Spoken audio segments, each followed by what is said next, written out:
Workplace Magazine présente Studio W, un nouvel éclairage sur l'environnement de travail. Dans cette nouvelle série de podcasts sur l'aménagement, on s'interroge sur l'espace au service du travail.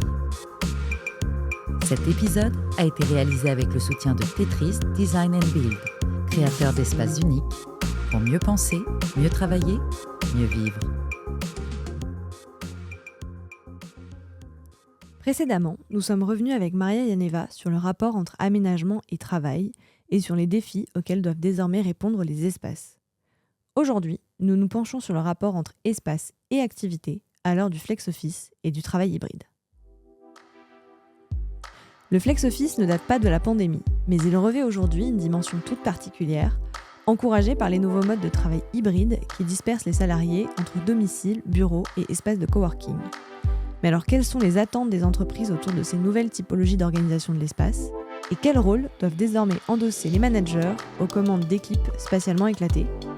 Ces questions, nous les avons posées à notre invitée qui nous a à nouveau rejoint pour ce deuxième épisode. Maria Yaneva, bonjour. Bonjour. Donc on entend de plus en plus parler de flex-office, de travail hybride. Quelles sont les attentes des entreprises autour de ces nouvelles typologies d'organisation ? Alors, quelque part, il y a l'attente de la part des organisations de soutenir un peu ce qu'on appelle aujourd'hui le travail hybride. Alors là, une question, ce serait déjà de définir ce qu'on entend par travail hybride. Qu'est-ce qu'on entend ? Qu'est-ce qu'on met derrière, finalement, cette configuration qui est une configuration à la fois ancienne, qui s'inscrit dans le prolongement d'un certain nombre de pratiques qui existaient déjà, mais une configuration qui aujourd'hui présente aussi des complexités, on peut dire, tout à fait nouvelles. Voilà. Donc l'attente des entreprises aujourd'hui est de plus en plus à ce que l'espace soit un soutien à ce mode de travail. Voilà. À la fois, il y a une tendance en fait à reprendre la main, on peut dire, sur ces pratiques dites hybrides. Là où effectivement on a eu à un moment l'impression qu'on avait laissé faire. Là il y a une tendance vraiment de reprise, de reconquête, on peut dire, des rythmes de travail. C'est souvent cette question-là qui revient en fait. Comment on règle finalement le travail ailleurs qu'au bureau, le travail à distance, le travail à domicile, en termes de temps, en fait, de jours télétravaillés par rapport à la présence au bureau. Alors, on peut peut-être y revenir dans la discussion, mais pour moi, la question déjà, elle est mal posée. Quel est le bon équilibre entre présence et absence, en fait, physique ? C'est souvent dans ces termes-là que la question est posée, avec un réglage, en fait, finalement, qui est très top-down. En fait, c'est le dirigeant qui décide que là, on va faire plutôt 3-4 jours de présence au bureau. Souvent, c'est 3 jours, finalement. Et il va y avoir 2 jours télétravaillés. Mais il y a une attente quand même qui est de ce côté-là. Comment on crée des espaces qui soient en soutien, en adéquation à ces rythmes-là ? Comment on optimise en fait finalement l'occupation des espaces, compte tenu du fait qu'aujourd'hui, quand même, on a cette pratique, en fait, le télétravail tend à s'installer en fait durablement, même si son extension marque un léger recul par rapport aux années précédentes. On peut dire qu'aujourd'hui, on a quelque chose qui est une configuration qui est là pour rester, qui s'est durablement inscrite, on peut dire, dans les habitudes, dans les routines, et on ne reviendra pas en arrière. Effectivement, on peut être très affirmatif là-dessus. Et qu'est-ce que les entreprises, elles attendent du comportement des salariés dans ces espaces ? Est-ce qu'elles ont des attentes particulières par rapport à ça ? Il y a quand même une attente qui est plutôt du côté de se retrouver dans les espaces. Il y a presque une nouvelle fonction qu'on attribue aux espaces dans ce contexte-là, qui est celle d'être un terrain où on peut se retrouver, où on peut créer du lien. Là où auparavant, il y avait peut-être on peut dire qu'on attribuait différentes fonctions au bureau. Là, on a quand même cette idée que le bureau, l'espace physique, peut être un opérateur de lien social, qui est une idée très saillante, en fait, dans les attentes et la pensée qu'on peut avoir à la fois du côté des dirigeants, mais aussi des salariés vis-à-vis de leurs espaces, de leurs bureaux. Mais ça va avec aussi l'idée que finalement, le bureau est désormais, peut-être pas tant que ça, ou un peu moins qu'avant, une sorte de métonymie de l'entreprise d'un point de vue symbolique. C'est-à-dire qu'il y a une forme de déplacement, c'est qu'à où l'entreprise, c'était presque l'équivalent dans la pensée des uns et des autres, en fait. Le bureau était l'équivalent de l'entreprise.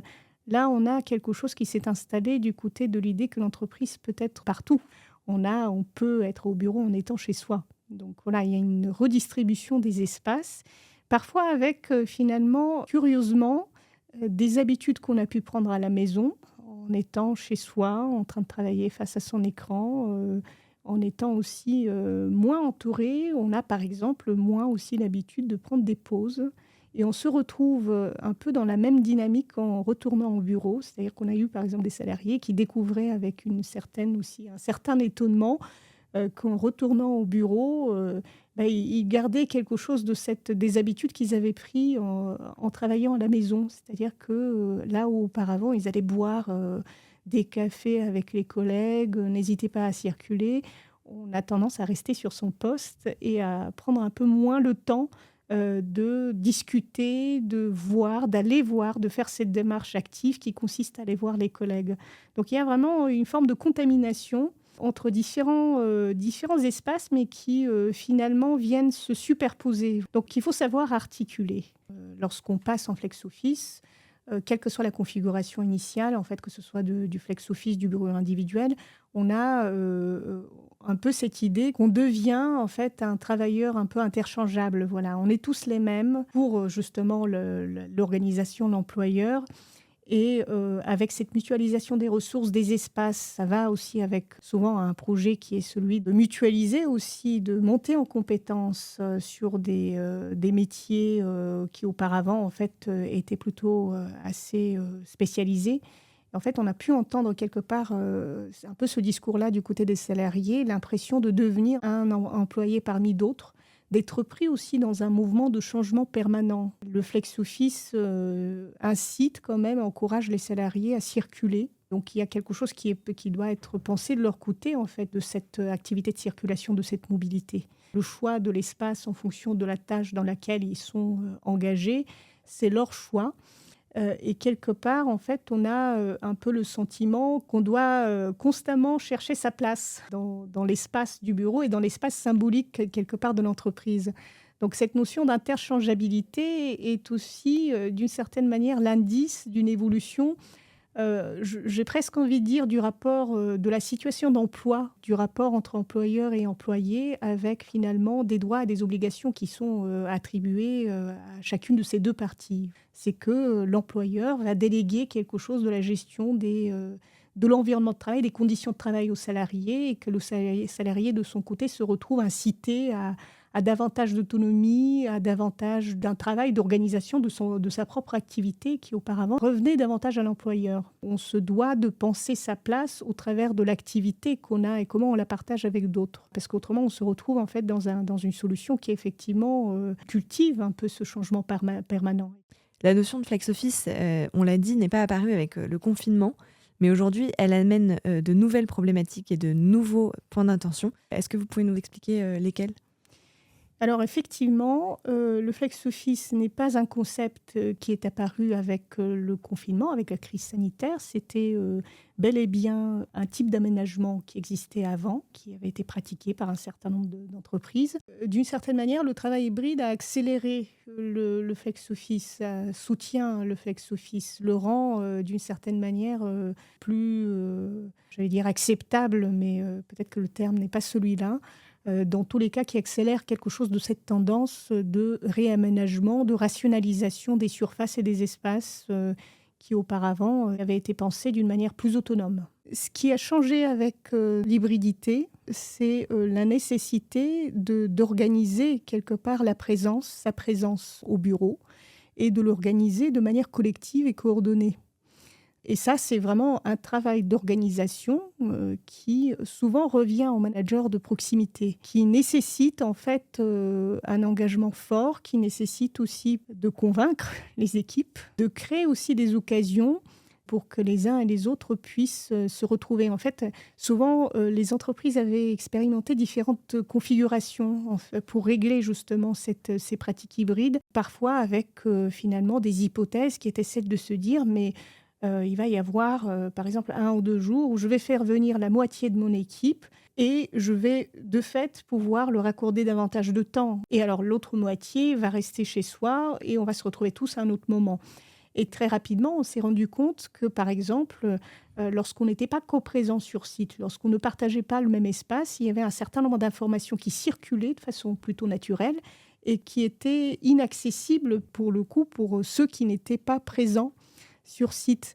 Donc en fait, il y a vraiment quelque chose qui est très opérant du côté de la coprésence. On le savait, voilà, c'était vraiment une expérience qu'on avait, une connaissance qu'on avait du travail.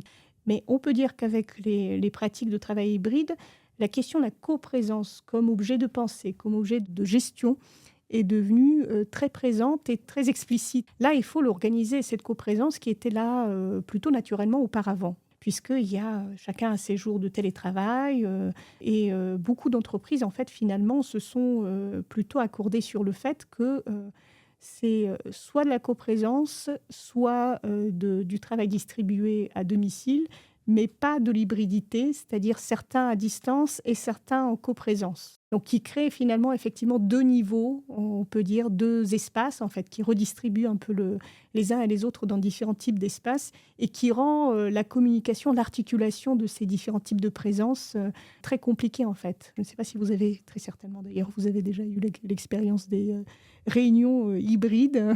On a plutôt tendance à les éviter aujourd'hui.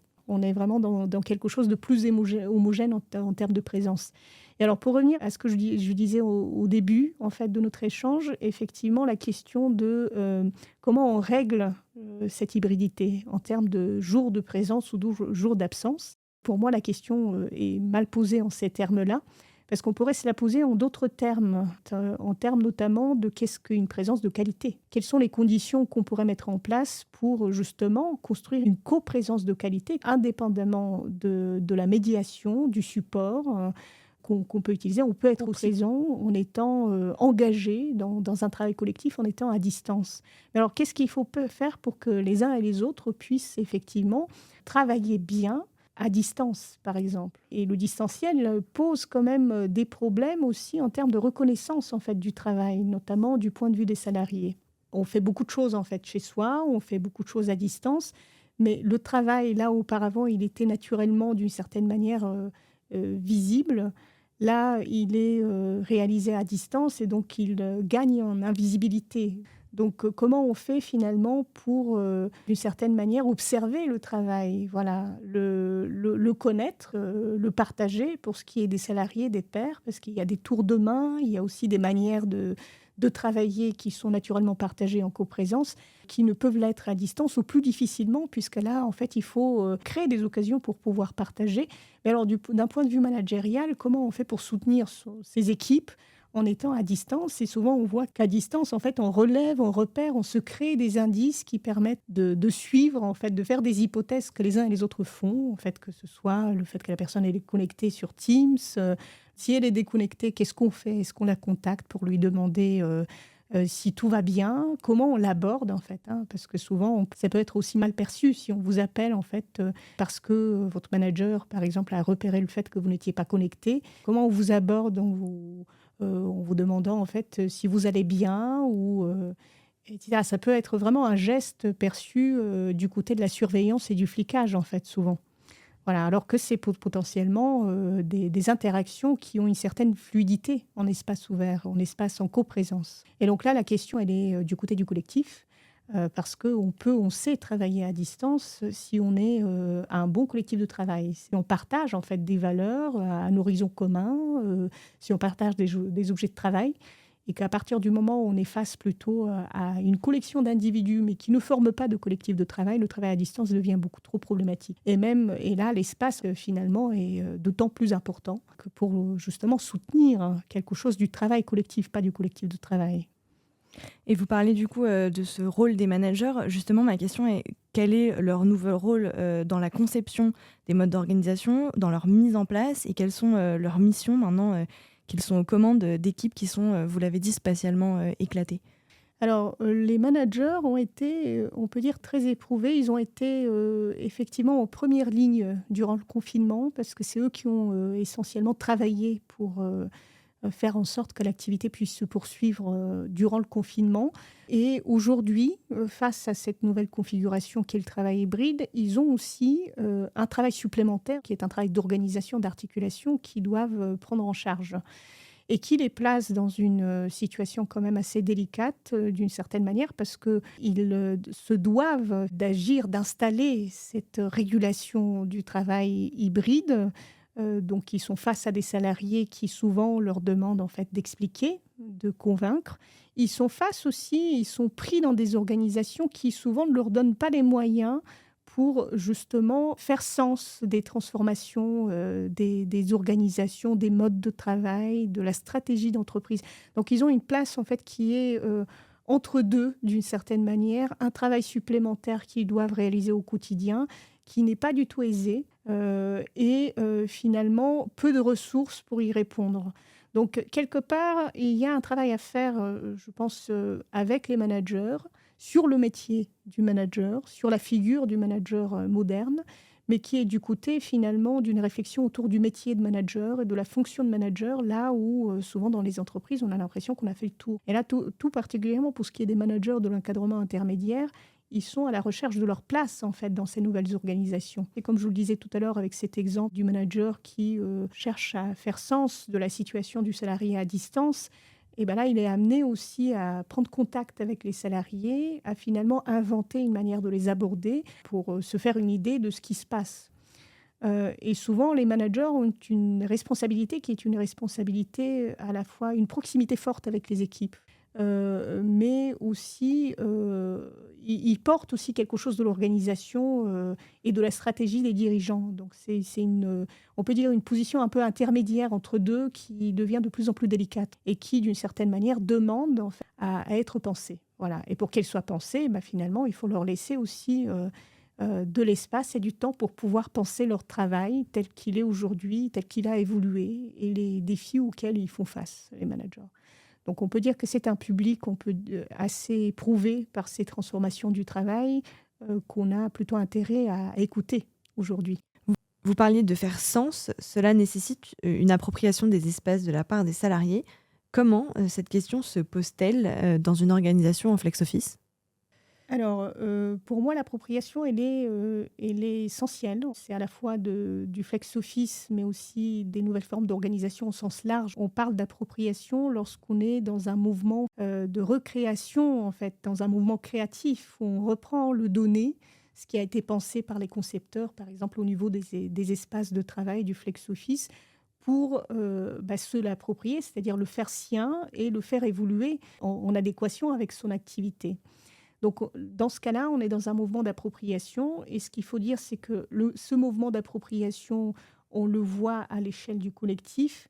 Ça ne peut pas être une appropriation individuelle. Ou si ça l'est, c'est fondamentalement plutôt un problème dans ces nouvelles formes d'organisation, puisque là, c'est plutôt des nouvelles formes d'organisation qui sollicitent quelque part le collectif, davantage qu'avant. Donc, il y a un travail collectif qu'il faut produire pour pouvoir s'approprier, que ce soit le flex-office, ou le travailler hybride ensemble. Voilà, savoir se retrouver dans ces nouvelles organisations, savoir construire sa pratique de télétravailleurs et de travailleurs en présence, savoir communiquer, savoir s'adresser au bon moment à son manager, ne pas tourner en rond, mais finalement trouver des solutions et s'appuyer sur son manager pour pouvoir travailler.